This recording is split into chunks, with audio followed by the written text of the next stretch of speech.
Good morning or good evening to everybody, or whatever time of day it is. Good day to everybody.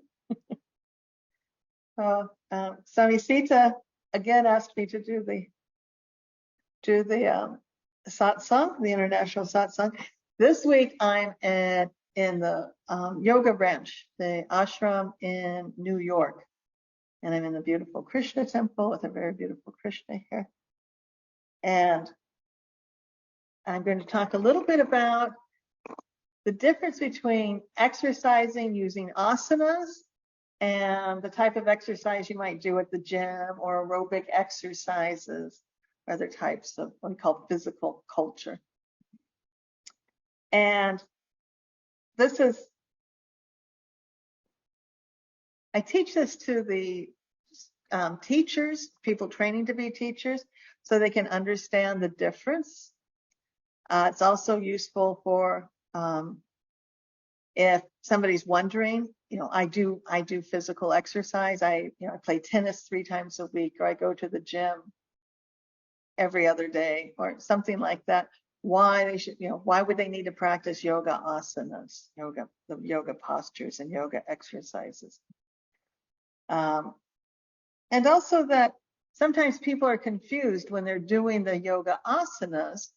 They treat them like they're gym exercises or aerobic exercises. They don't feel like they're exercising unless their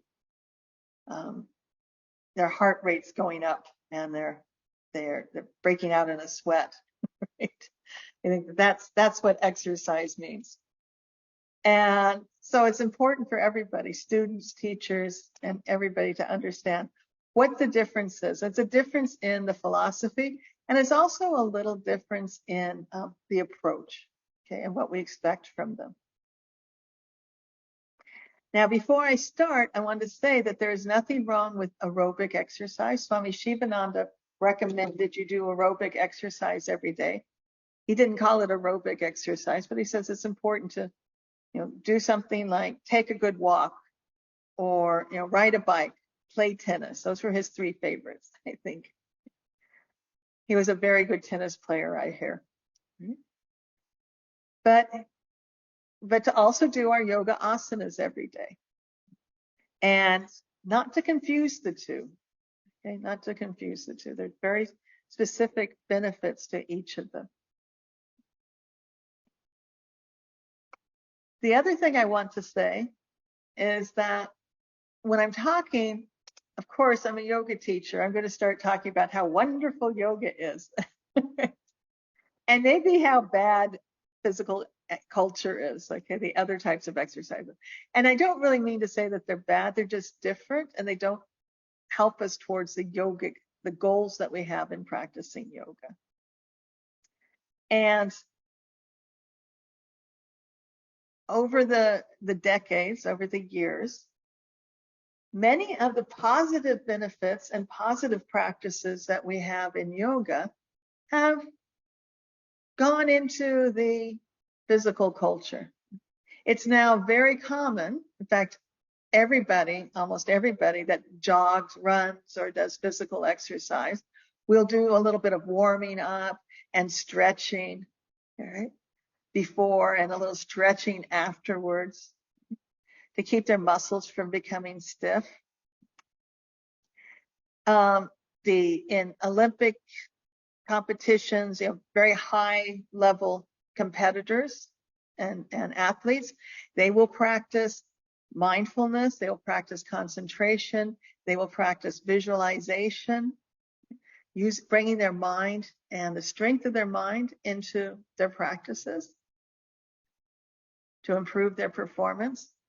And breathing has changed. How we breathe has changed, and how athletes, again, high-level athletes, are trained to breathe is different now, because a lot of it because of the influence of yoga. It's much more a yogic type breathing. Things like breathing through the nose. Even when you feel like you need to breathe more heavily, you still breathe through the nose. Things like this. Asa is a part of the influence of yoga. So this is a good thing, right? A lot of yoga principles has filtered into what people are practicing in the physical and athletics. Unfortunately, again, people don't have a clear idea what yoga exercise is, what yoga asanas mean, and they've allowed some of the old ideas from physical exercise and athletics to sneak into yoga. And so sometimes people want to do yoga exercises, again, as if it's aerobic, right? So they do very rapid, like the sun salutations we do as our warm up. They'll do them very rapidly because they want the aerobic benefits of it. And we're going to see that, why that's not good, okay? That why it keeps us from achieving some of the goals of yoga. And that yoga actually has a lot of the benefits of athletics and more physical culture exercise, but it just works in a different way. So when we think about exercise, excuse me, I'm in a funny spot. I'm going to get my cushion comfortable. When we think about physical exercise or any exercise, we have to understand what it is we're trying to do. Okay? And so the main purpose of exercise would be to increase the circulation of blood in the body. We want to increase the circulation of blood because the blood is bringing nutrients and oxygen to all the cells of the body. And it is carrying away waste products. So when the circulation of blood is increased to different parts of our body, those cells get a lot of more oxygen and a lot of nutrients and what they need to do their work. And a lot of times that work is repairing the body. And we have the waste products. Why are there waste products? Because the cells are living, right? You can't live without creating some sort of waste. Part of living is you take in food and you create waste, right? So for the cells, a lot of that waste is carbon dioxide, right? So we're able to carry that carbon dioxide away and bring it back to the lungs where we can exhale it out. And just like when you have enough to eat and enough good air and fresh air, you function better. The cells, when there's an increase in blood flow, they function better. So it's important that we do exercise every day for that benefit. So again, mostly I'm going to be talking about physical benefits of yoga, but we're going to get into some of the mental benefits. So if I'm talking about athletics or what we call aerobic exercise, it has a specific way of increasing the flow of blood. It increases the flow of blood by going beyond my capacity to supply oxygen to my muscles. So when I use my muscles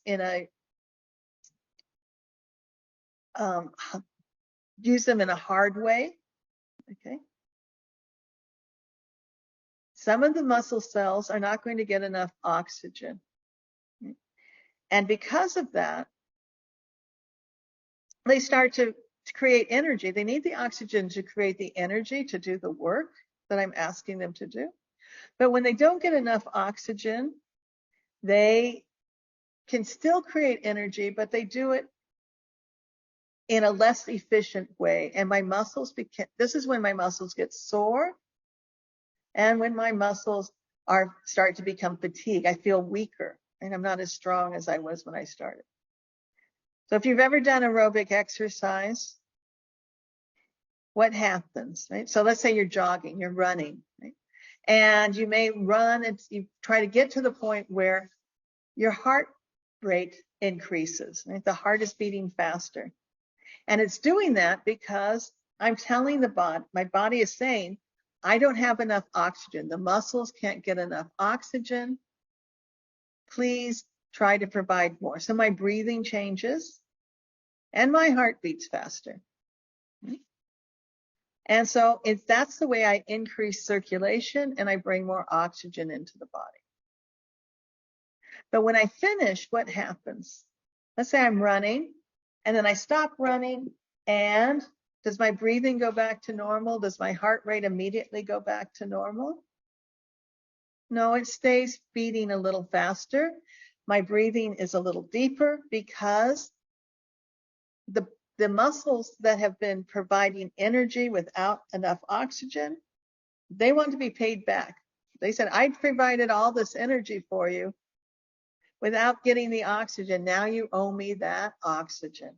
I have to be paid back that oxygen. This is what we call recovery. That's why you still breathe deeply, because there's a waste product called lactic acid that's made when the cells don't have enough oxygen and they still produce energy.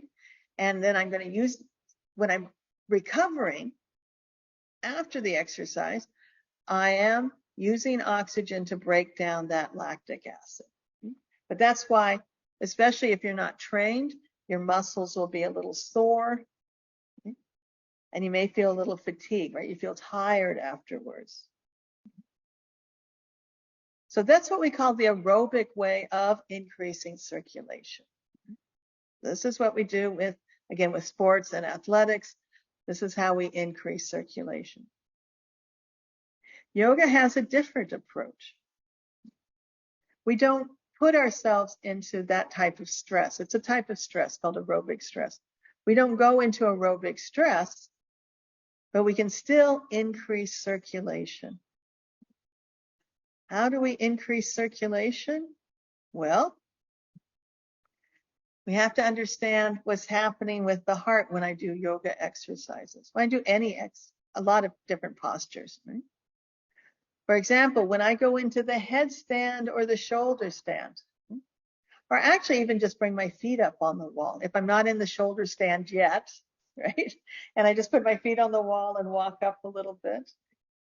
What is happening is I have this increased return of blood from the legs. Usually when I'm standing up or sitting, it's very hard for the blood that's circulating to get back from the lower part of my legs or my feet, to get back up, as I come back up the leg, all the way back up to my heart, right? This is the path of the circulation, right?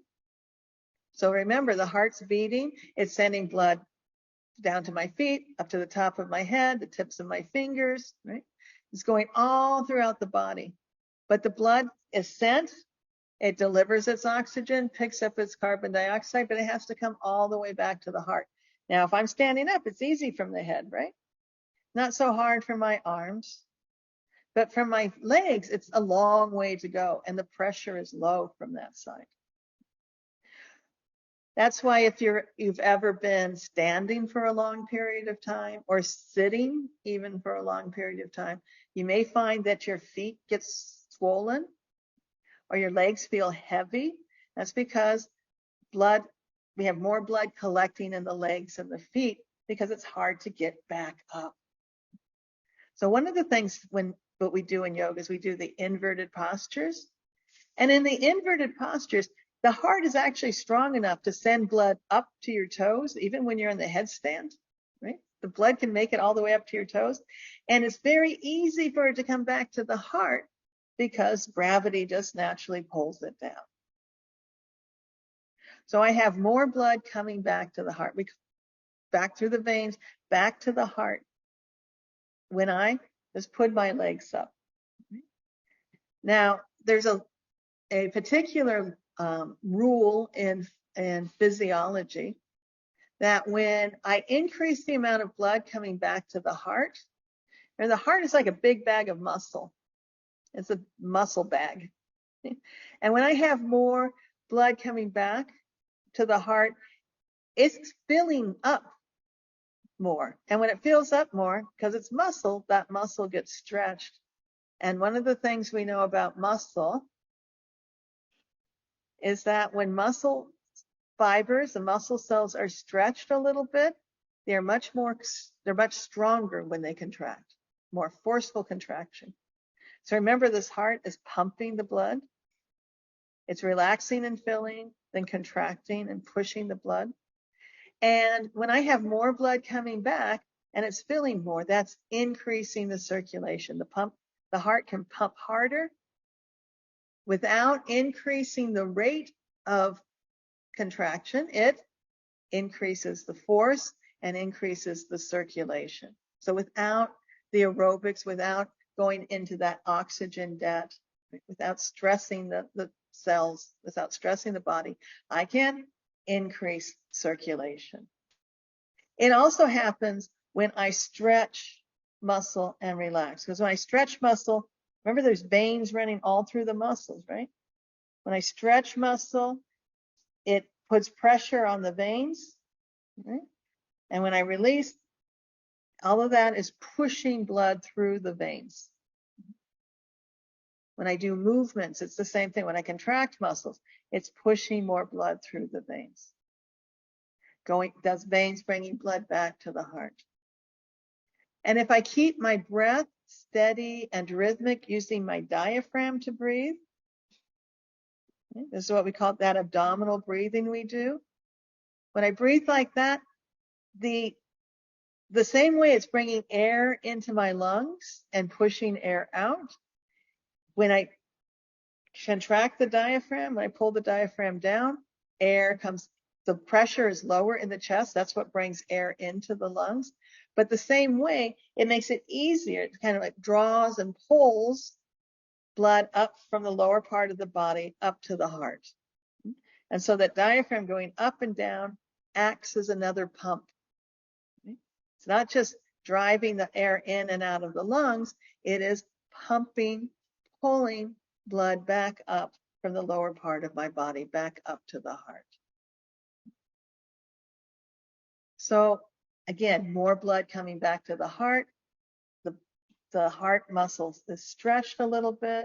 It contracts and more forcefully increasing the circulation.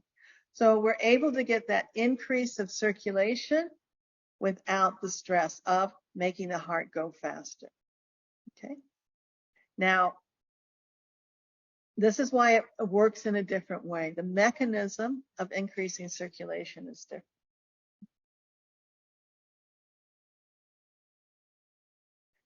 Another reason we do physical exercise, right? We want to get stronger, right? We want to use our muscles. We want to get stronger. And usually if we're talking about athletics, right? A lot of times people will supplement the athletics with like weightlifting or, using machines, right? To increase their strength. Okay?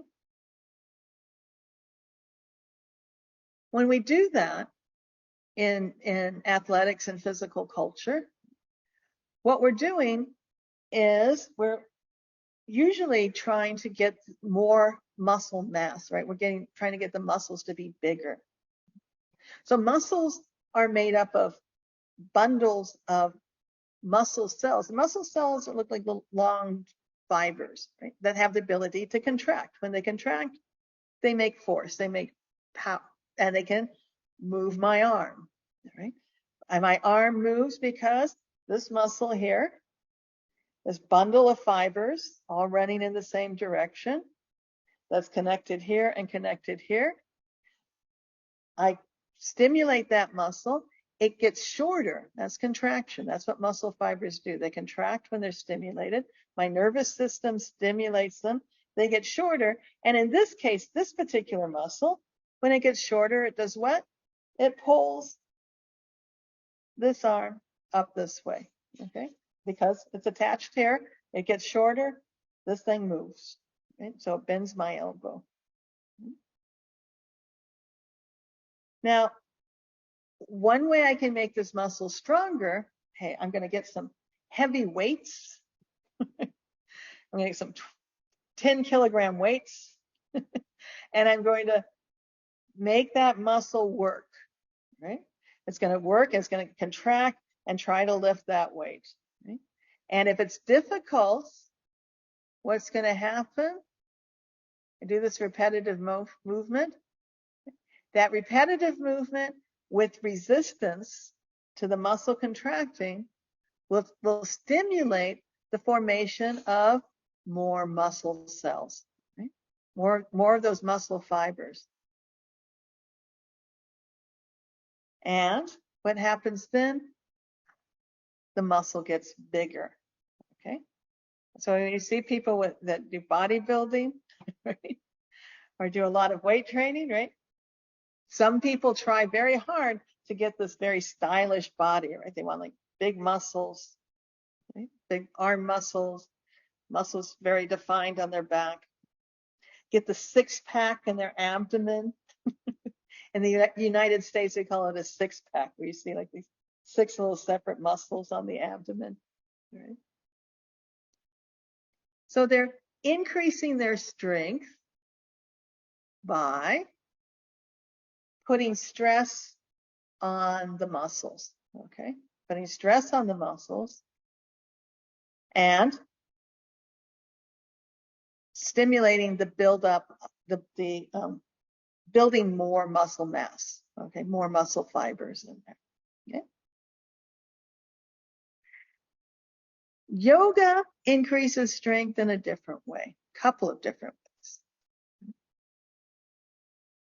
So yoga understands about how muscle fibers work. Again, I talked about these fibers contracting, right? One of the things we know about muscle is that if I stretch muscle, it gives me more strength. Every time it contracts, it can create more force.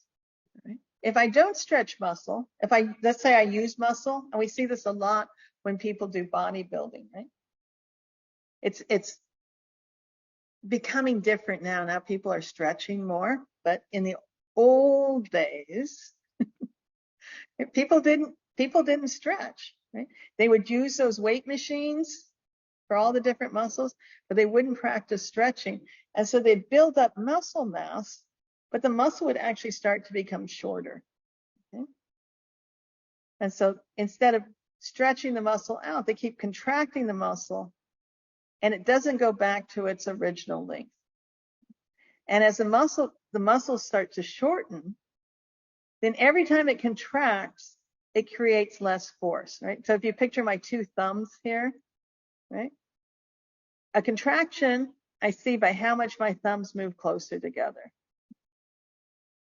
So if it can only move this far, it's creating very little force. If I stretch the muscle, make sure the muscle is long, then every time it gets shorter, it has more room to get shorter, right?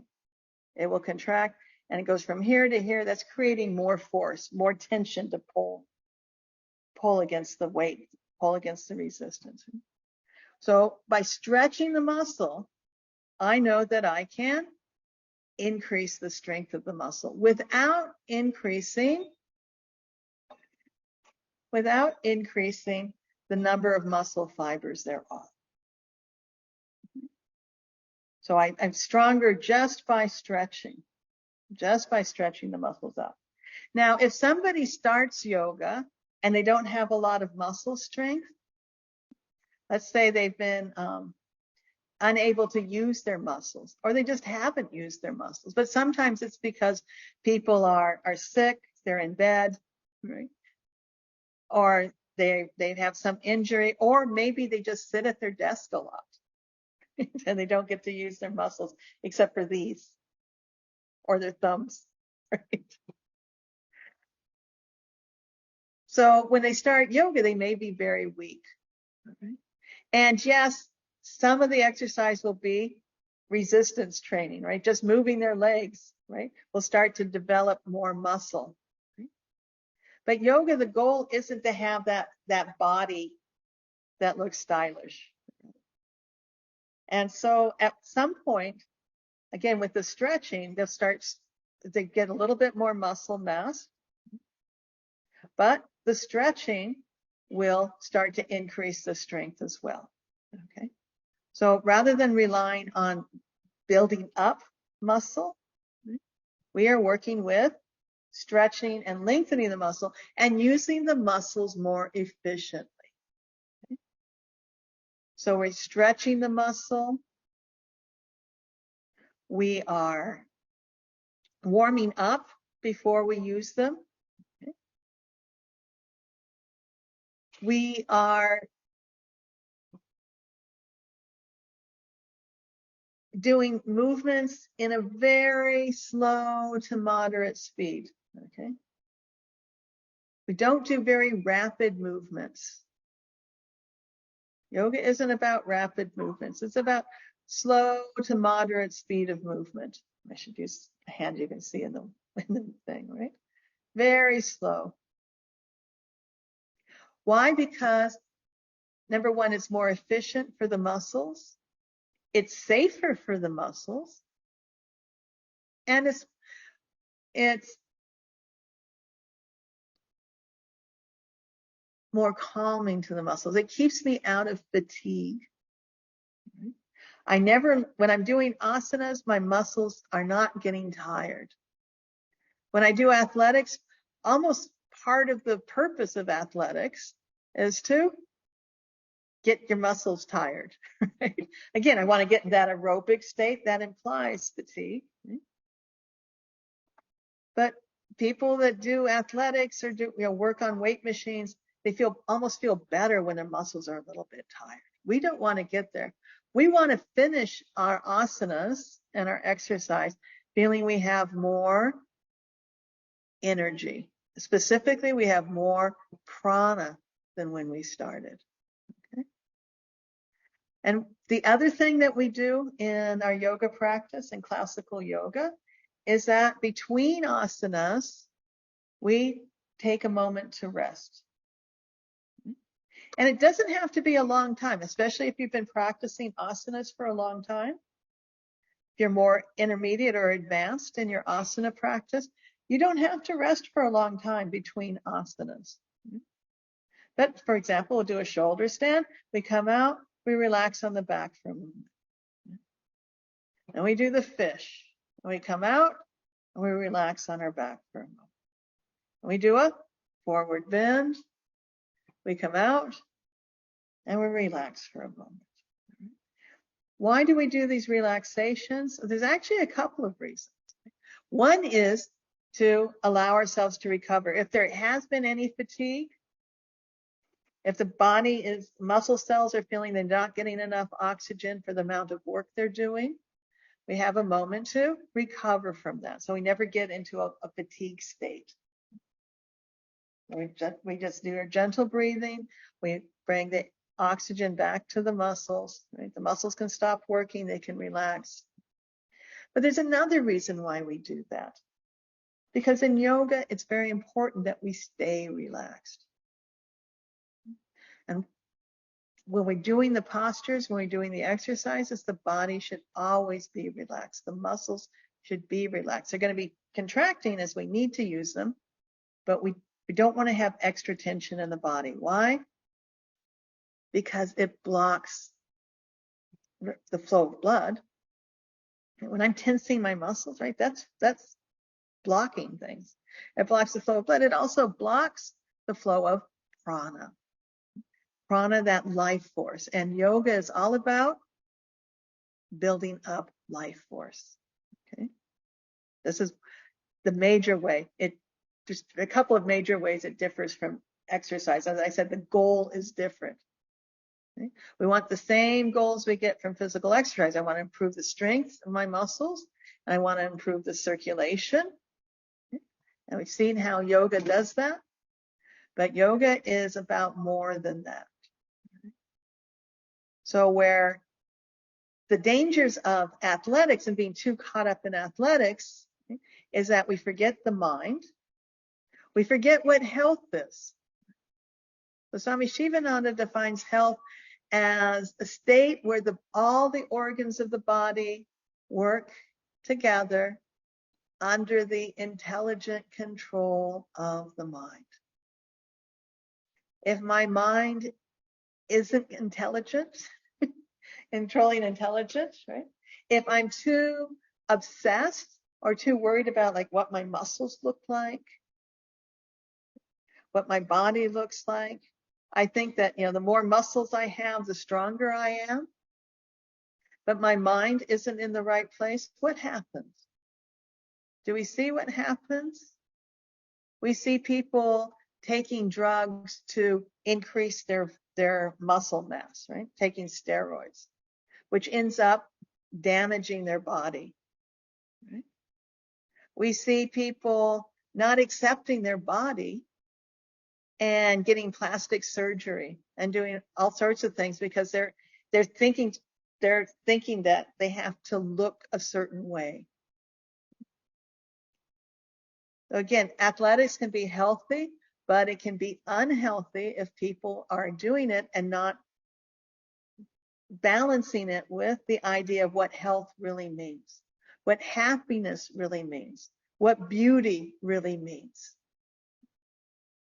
And so they do things that damage their body in the name of health or in the name of sports. And that is what yoga is exactly against. And again, this is, if we can bring yoga into athletics where we understand why we're doing it and what health is, then athletics can become healthy.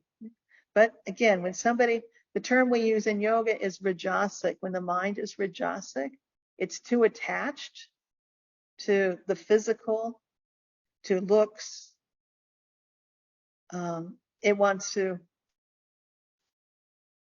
It doesn't care if it damages the body, right? Because it wants to look a certain way. Yoga, on the other hand, I've done first before I go on. One of the other things that can increase rajas and make rajas intense, like that attachment and that passion, right? What can make it intense is competitiveness, right? We have the competitive sports. And again, we can harm ourselves and we can harm others if we become too violent in the competition. Right? So rajas can lead to that violence in that competition. Right? The means justify the ends. Right? It's just like I win at all costs. Right? This is a rajasic attitude that we try to avoid in yoga. So yoga is not competitive. Right? Yoga is not competitive. Yoga is supposed to be calming. When we have a lot of competition, or even just going to a gym, right? If you go to a gym, especially here in the West, I'm sure they're kind of the same most places. There's a lot of mirrors, so I can make sure I can see myself, a lot of light, and usually a lot of music, but not like Jaya Ganesha, Jaya Ganesha. Right? It's more like, right? It's meant to disturb. It's not meant to calm. Why? Because again, the culture wants you to feel exhilarated, right? Not uplifted, not happy, but that competitive, that a lot of adrenaline, a lot of fight or flight I talked about last week, right? The environment is designed to increase that so that I feel energized, but I'm not relaxed. I'm not calm. And I'm actually losing prana. I'm losing my life force. And my mind is agitated. So please, if you like gyms, somebody open a sattvic gym where they play kirtan or mantras. Because the exercises are fine, right? But it's the environment and it's, if we have any rajas, it's easy for that rajas to get out of control, that passion, and that we're violent to our own bodies, right? We overdo it, we cause harm, and we can be violent to others, again, in competitive sports. So we want to be kind to our body. This body is my vehicle. This body is the vehicle that is helping me to achieve my goals in life. The yogic goals in life, we want to find calmness and peace. We want to have sattva is the term we use. We want to have a sattvic mind, a mind that is intelligent, that sees the world as divine, that sees myself as divine, that sees this body as divine, that sees others as divine. So this is the development of sattva. And the sattva I develop by doing sattvic things, including my sattvic exercise. So when I'm doing the yogic postures, I'm keeping myself calm. As I said before, I'm keeping my breath steady. I'm keeping my mind focused. And again, I can focus on the breath, especially when I'm between asanas or when I'm holding an asana. I go into the asana by making slow, gentle movements. When I'm holding the asana, focusing on my breath, I'm making sure that the body is relaxed. And a very interesting practice to do is to even try to forget your body. Put yourself in that physical posture, relax your muscles, and see how much muscle you can let go of and still maintain the posture. And feel like it's your breath that's supporting the posture, meaning it's the prana, not my muscles. It's the prana that's supporting the posture. And how light you feel and how easy it is to hold the postures. Why do we get fatigued in yoga asanas? We think, oh, I can only hold so long. Because usually we're using tension to hold it.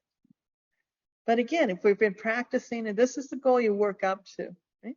We start holding something 30 seconds. Then we get to where we can hold it for a minute. Then we can hold it for 3 or 4 minutes. Then we can hold it for 10 minutes, maybe. Right? This is where we want to work up to. But we do that by actually learning to use the muscles less. Okay? Finding a comfortable position and just holding there, breathing and relaxing. Because again, let the asanas do the work. This is really the beauty of yogic asanas. The asanas do the work. You don't have to. You just have to come into the asana properly and then keep your focus, keep relaxed, keep breathing. And the asanas will work, right? We're gently stretching the muscles. We're increasing circulation. And we're moving the prana in the body, which is unique to yoga. Right? You can do the same thing in other activities, other physical activities, but you learn about it when you're doing the yoga asanas. I actually trained a couple of triathletes. Right? They were taking yoga with me with their training in triathlons, and we started working with this idea of like thinking more about the prana than about and other things. And their times just like, I should say, it decreased, right? Their standings increased as they used prana more than the traditional way of physical training. Okay? But we learn about it when we're holding an asana. We start to feel what prana is. We feel how the prana moves in our body, and we learn how to use it so that we are stronger. We're stronger physically. Do you believe you can be stronger physically just using prana? So sometimes, the great yogis, it'll be like their 100th birthday or 90th birthday, and they do a demonstration, and they'll get like a truck and tie a rope to it, and they'll pull the truck. If they're 90 years old and they're skinny, they don't have any, you don't think they could do anything. They're a little skinny, right? Because they're trying to demonstrate what? That it's the prana. It's the prana that gives them the strength. So creating that sattvic mind, which allows us to experience that and to allow us to experience the glorious manifestation of the world, including my own self, and the discovery of my prana and how my prana works and how to use my prana. And again, when I do the asanas, I'm letting the prana heal the body. I'm letting the prana energize the body. And I come out of my asana. What's the last thing I do when I do an asana practice? That final relaxation. And we talked last week about how that is the cure for my stress. Right? You can do that anytime. You don't have to wait till after you do your asanas. You do that shavasana, that final relaxation, and relax the body, recover from any fatigue you have. But when I finish that practice, how do I feel? Do I feel exhausted? Do I feel all revved up? No, I feel awake, alert, and calm, at peace. And when my mind is at peace, when I have peace of mind, I have happiness. Okay? So hopefully this helps you to understand a little bit more about yoga asanas and how they work. And again, there's really nothing fundamentally wrong with athletics or physical exercise or gyms, but it's the culture and the attitude that it can create. Right?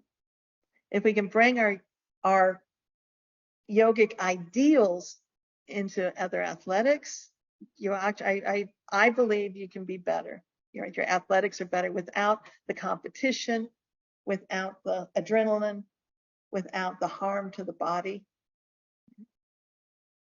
But the yoga asanas, they're physical exercise. They are a type of physical exercise, but their goal is different.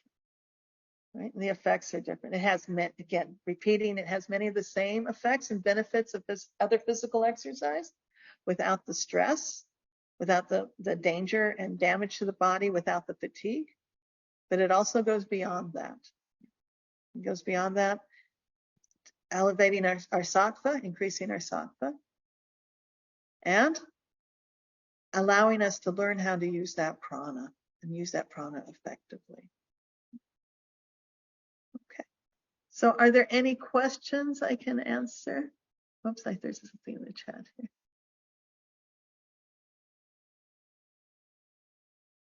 Okay, that's it. Anything or comments anyone has?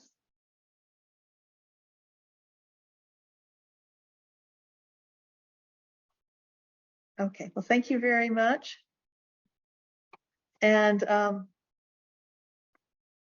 I think next week Swami C2 will be doing satsang. We'll see. We're all of us are traveling right now, so it's a little bit different. See how we go. But anyway, it was very nice to talk with you again. I'm glad I got to see you again. And we'll finish with the final prayers, the Triumvikams. And I think Hanoi is going to be doing the arati today. Oh, Shivakami, you have a question. What is your question? How about people come to yoga asana for losing weight? Yeah, that can happen, okay, for losing weight. But again, I know somebody that used to teach yoga for weight loss, and they would just have them do more sun salutations, which will actually work, okay? But again, not to put them in fatigue, not to make it an aerobic exercise. Why would more sun salutations help? Because as the name implies, it heats up the body and it increases the metabolism of the body, okay? We talk about that. And so it will work, right? And also, putting it with the other practices, right? So they want to have the exercise. And a lot of times people, they're not doing any exercise and they come in, just the fact that they're doing some exercise helps, right? But you don't have to emphasize anything, right? It's just like, do the practice that we do. Right? The breathing, right? Breathing is important, right? That sattvic breathing. Then the relaxation. Again, if we're decreasing stress, a lot of people, right? Sometimes the overweight can be from overeating because, as I mentioned last week, that craving, food-seeking behavior, looking for things that are sweet and salty, which are both going to hold on to water and and hold on to weight.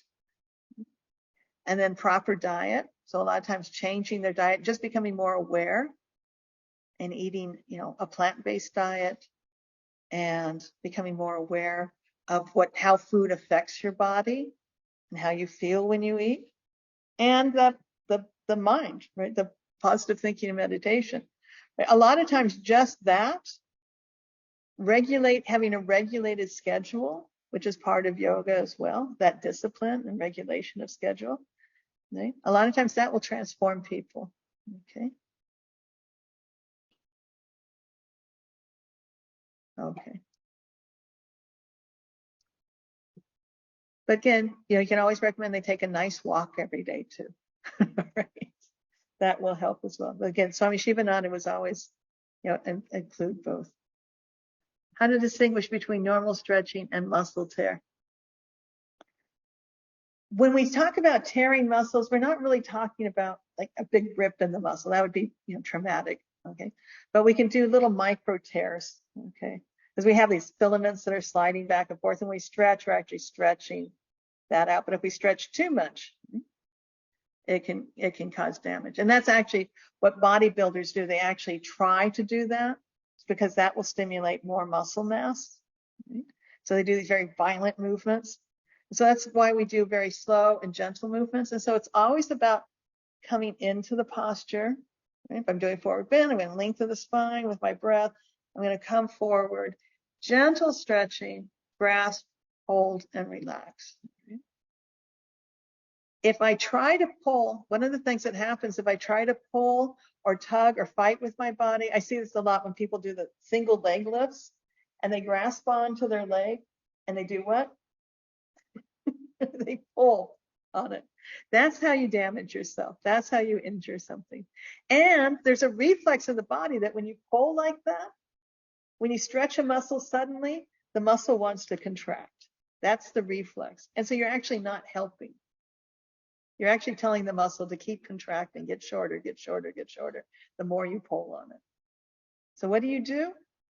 You hang on to the leg and you relax and breathe. And let the muscle stretch out. And be patient with yourself. We want to find peace in the world. Don't go to war with your body. Right? Just do the asana, let it do the work, relax and breathe. That's all we have to do. Okay? That's the yogic way. And then you won't tear your muscle. Right? So don't try to overstretch. Don't force anything. Do a gentle stretch, breathe and relax. And maybe you hold like a forward bend. Sometimes, if I'm holding it for a long time, I'm in the forward bend. And after maybe like 2 or 3 minutes, I may just lift my head a little bit, lift my chest, take a deep inhalation to lengthen my spine. And I come a little bit further into it. And then I go back to holding and relaxing. But otherwise, I just try to hold the posture steady. Right? And be patient with yourself. Warm up. Gentle stretch, hold. That's how you permanently lengthen muscle. Okay. So now we can finish with the final prayers, the triumvirals.